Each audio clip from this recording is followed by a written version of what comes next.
ऐसा नंद बाबा ने क्या कर दिया जिसकी वजह से परब्रह्म को पुत्र आकर बनना पड़ा। जबकि बेटा तो बने, वसुदेव के यहां जन्म हुआ है, लेकिन सुख यशोदा को मिला, नंद को मिला। क्यों? ध्यान पूर्वक सुने। नंद बाबा और यशोदा मैया पूर्व जन्म में एक ब्राह्मण और ब्राह्मणी थे, और वो ब्राह्मण और ब्राह्मणी बड़े ही अतिथि सेवी थे। अच्छा धन था, अच्छा महल वगैरह थे, सब कुछ धनाढ्य लोगों में गिनती होती थी।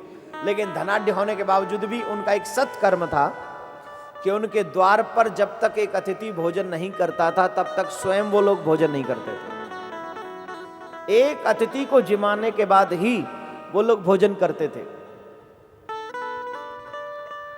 अब ये कार्य करते करते करते करते करते करते कुछ समय निकल गया, और कुछ समय की स्थिति ये हो गई कि उनके घर में से धन समाप्त हो गया। महल की बजाय झोंपड़ी हो गई। अब बहुत से लोग सोच रहे होंगे, ले ऐसा धर्म किस काम का, ऐसा दान किस काम का कि महल की जगह झोंपड़ी में आ जाए, बंगलो छिन जाए, फ्लैट भी ना बचे। हैं? सोच रहे होंगे ना। एक बात बताऊं, ध्यान से सुनना। जिससे भगवान बहुत ज्यादा देना चाहता है ना, जिससे मेरे कन्हैया बहुत ज्यादा देना चाहते हैं, पहले उससे थोड़ा बहुत कुछ छीन लेते हैं, और जिससे थोड़ा बहुत छीन लेते हैं उसको बहुत ज्यादा दे देते हैं। यही मेरे परमात्मा का स्वभाव है, ये मेरे प्रभु का स्वभाव है। थोड़ा लेकर बहुत देते, बहुत। अब ये स्वभाव सुनिए कैसा है। महलों में से झोंपड़ी में पहुंचा दिया, और झोंपड़ी में भी कैसी में स्थिति क्या है? बोले रोज कमाते हैं, रोज खाते हैं, उसमें से भी पहले किसी अतिथि को खिलाते हैं, बाद में खुद खाते हैं। आज भी जबकि घर में खाने लायक कुछ अधिक नहीं है, उस समय पर भी पहले उसको अतिथि को खिलाएंगे, फिर बाद में खाएंगे। हे प्रिय सज्जनों, एक दिन क्या हुआ, दोपहर का समय था, भोजन का समय व्यतीत हो गया था। उसके बाद उस गांव में एक साधु बाबा पधारे, और जब उस गांव में एक साधु बाबा आए तो साधु बाबा ने गांव में पूछा, अरे भाई हमें भोजन मिलेगा क्या, हमें भूख लग रही, हमें कुछ खाने को मिलेगा। तो जब भोजन करने के लिए वो गए और तैयार हुए कि भोजन मिलेगा, तो जानते हो क्या हुआ? गांव वाले मजाक करते हैं, गांव वाले हंसी करते हैं। बाबा से कहते हैं, इस गांव में एक ही दानी है जिसके घर में तुम्हें खाना मिल सकता है। गांव के बाहर झोंपड़ी पड़ी है, उस गांव की झोंपड़ी में चले जाओ, तुम्हें भोजन मिल जाएगा। एक बात ध्यान रखना मेरे प्यारे, जब दुनिया वाले तुम्हें पागल कहने लगे, जब दुनिया वाले तुम्हें निकम्मा कहने लगे, जब दुनिया वाले तुम्हें बेकार समझने लगे, जब दुनिया वाले तुम्हें अपने किसी काम का ना समझें, तब समझ लेना कि मेरे गोविंद की तेरे ऊपर कृपा हो गई है। अब तू दुनिया के मतलब का नहीं, मेरे श्याम के मतलब का है। क्योंकि जो किसी के मतलब का नहीं रहता ना, वही मेरे श्याम के मतलब का होता है। और जो दुनिया के मतलब का हो गया, वो श्याम के मतलब का कहां होगा? बोलो, वो तो दुनिया में ही लगा रहेगा ना। अब बताइए, दुनिया के मतलब का बनना है कि श्याम के मतलब का? ऐसे नहीं, जोर से बोलना पड़ेगा। अभी मैंने सुना नहीं, मैं ऊंचा सुनता हूं। अरे श्याम के नहीं बनना होता तो हम यहाँ आते ही क्यों? मैं देखता हूं यहाँ 1:30 बजे से लोगों का आना प्रारंभ हो जाता है। क्या बात है प्यारे, ऐसे भक्ति को मैं सलाम करता हूं, प्रणाम करता हूं।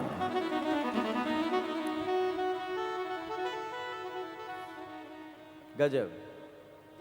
जो किसी के मतलब के नहीं, वही मेरे श्याम के मतलब, ये निश्चित बात है। अब गांव वाले मजाक करते, पागल है वो, देखो सब लुटा दिया। अब देने वाले से पूछो ना कि देने में कितना आनंद आता है। एक व्यक्ति ऐसे ही दे दे के कंगाल हो गया। स्थिति ये हुई कि घर में कुछ भी नहीं बचा, अब घर भी नहीं बचा, उसके बावजूद भी एक फकीर आ गया, बोले मुझे दे दो। जिसके पास कुछ नहीं है उससे भी एक फकीर मांग रहा है कि मुझे कुछ दे दो। तो जिसके पास कुछ नहीं है, जो हमेशा देता था, उसने क्या किया, एक मुट्ठी भरी मिट्टी से और मिट्टी पकड़ा दी। और जो फकीर ले रहा था वो भी मस्त था, उसने मिट्टी उठाई और चल दी। लेकिन किसी ने ये दृश्य देखा, और जिसने दृश्य देखा उसने पूछा, ए बाबा, ये हमें पता है कि अब तुम्हारे पास कुछ नहीं है, लेकिन तुमने बेचारे को मांगने पर मिट्टी दे दी, मना कर देते, मिट्टी क्यों दी? अरे बोले, मेरी आदत बिगड़ जाती, अगर मैं मना कर देता तो मेरी आदत बिगड़ जाती। अगर मैंने दी है तो मिट्टी दी है, और अगर मैंने मिट्टी भी दी है तो मेरी आदत कम से कम देने की तो बनी रहेगी, ना करने की आदत तो नहीं बनेगी मेरी। अगर मैं आज मना कर दूंगा तो मेरी आदत प्रारंभ हो जाएगी, मना करने की आदत प्रारंभ हो जाएगी। अरे ये फकीर हमें बहुत कुछ सिखाते मेरे भाई बहन, कुछ सीखने की कोशिश तो करें। तो गांव वालों ने मजाक कर दिया, वहां चले जाओ, वहां मिलेगा तुम्हें भोजन, गांव में और कोई नहीं कराएगा। और वो फकीर सीधे कुटिया पर पहुंचे, और कुटिया पर पहुंचे तो वहां पर ब्राह्मण देवता नहीं, अकेली ब्राह्मणी। और अकेली जब ब्राह्मणी वहां है तो ब्राह्मणी के आगे बाबा बोले, साधु बाबा, देवी भिक्षाम देहि, भिक्षा दे दो, भोजन करा दो, भूख लग रही है। ब्राह्मणी बोली, महाराज कुछ देर इंतजार करना पड़ेगा, थोड़ा सा। क्यों? बोले, दोपहर का भोजन था ना, वो तो पूरा हो गया, बस मैं बनाती हूं, जितनी देर बनाऊं उतनी देर इंतजार कर लीजिए, आपसे हाथ जोड़ के प्रार्थना है। बाबा ने कहा, ठीक है बनाओ ना, मैं इंतजार करता हूं। और बाबा बाहर धुनी लगा कर बैठ गए, मैया भीतर भोजन बना रही है, और मैया ने भोजन बनाया, थाली में परोसा, और बाबा से कहा, बाबा आओ भोजन करो। बाबा भोजन करने के लिए तैयार हुए, लेकिन जैसे भोजन प्रारंभ करने लगे उसी समय ब्राह्मणी से बोले, मां, मैं जिस समय आपकी कुटिया में आया, मैंने देखा एक छोटा सा बच्चा यहां आपके साथ खेल रहा है, उस बच्चे को बुलाओ। और उस पहला बच्चा बाल गोपाल भगवान का स्वरूप होता है, पहला भोग उस बच्चे को लगाऊंगा, उसके बाद मैं खाऊंगा। जैसे मां ने सुना, मां थोड़ी चुप हो गई, शांत हो गई, और कहा, बाबा वो गोपाल भोजन कर चुका है, आप भोजन प्रारंभ करिए। बोले, नहीं, जब तक वो बालक नहीं आएगा पहले भोग उसको लगाऊंगा, उसके बाद में खाऊंगा। मां के नैनों में अश्रु भर आए, और मां ने कहा, बाबा आप भोजन कर लीजिए, अब वो बालक यहां नहीं आएगा। ये सुनते ही बाबा की थाली, या बाबा ने थाली को थोड़ा खिसका दिया। मां, तेरी आंखों में आंसू मुझे भोजन कराते हुए अगर आ रहे हैं, और बालक अगर यहां नहीं आएगा, तो ये साधु भी ये तेरे घर का भोजन नहीं करेगा। बाबा अपराधी मत बनाओ मुझे, अरे आप ही के लिए तो मैंने ये सब किया है, भोजन कर लीजिए, मैं सब कुछ बताऊंगी आपको, आप भोजन तो करिए। बोले, नहीं मां, जब तक तू उस गोपाल के बारे में नहीं बताएगी, मैं तेरा भोजन नहीं करूंगा। पहले बता कि गोपाल कहां गया। बाबा, हम बहुत गरीब हैं, और इस गांव में कोई भी हमें उधार नहीं देता है, और आप जैसे संतों के मुख से मैंने सुना है, अगर व्यक्ति अतिथि हमारे द्वार से निराश लौट जाए तो जीवन के सारे पुण्य ले जाता है और अपने पाप छोड़ जाता है। मैं ये नहीं चाहती कि आप मेरे द्वार से भूखे जाएं, और इस गांव में कोई हमें उधार देता नहीं, और हमारे घर में इतना है नहीं कि हम एक बाबा संत को भी भोजन करा सके। जो अतिथि को भोजन कराते वो अतिथि भोजन करके जा चुके हैं। बोल, तो फिर तुमने क्या किया? बोले, बाबा मैं उस बच्चे को एक बनिया की दुकान पर, एक सेठ की दुकान पर गिरवी रख के आई हूं, और उसने जब अन्न दिया है